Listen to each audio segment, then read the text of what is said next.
கொடிக்காவலி கிழங்கு தோண்டி எடுத்துருக்குறோம். ஒரே கிழங்கு போன வருஷம் போட்டது. பார்க்குறீங்க எவ்வளோ பெருசு இருக்குது பாருங்கள்.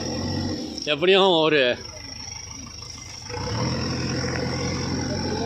10-15 கிலோ இருக்கும். 15 கிலோ குறையாது. ஒரு கிழங்கு முழுசு கிழங்கு இது பாருங்கள்.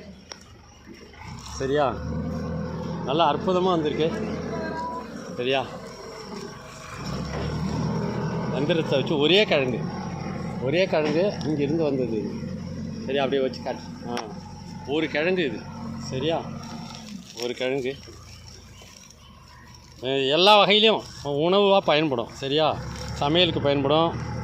வறுவல், குழம்பு, காரக்குழம்பு, சாம்பார், அப்புறம் அவிச்சி சர்க்கரையோடு சாப்பிட்றது, இந்த மாதிரி எல்லா வகையிலையும் பயன்படும். நம்முடைய பாரம்பரிய கிழங்கு வகைகளில் ஒன்று. சரியா, நம்முடைய பாரம்பரிய கிழங்கு வகைகளில் ஒன்று.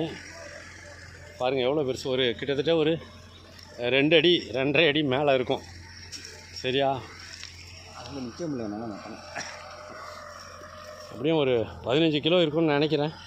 எடை வச்சு பார்க்கலாம். சரியா, நல்லா சிறப்பாக வந்திருக்கு. நல்லா சரியான பெருசு. போன வருஷம் 27 கிலோ எடுத்தோம் ஒரு கிழங்கு. இந்த வருஷம் இது வந்திருக்குது. பார்க்கலாம். சரியா, நன்றி.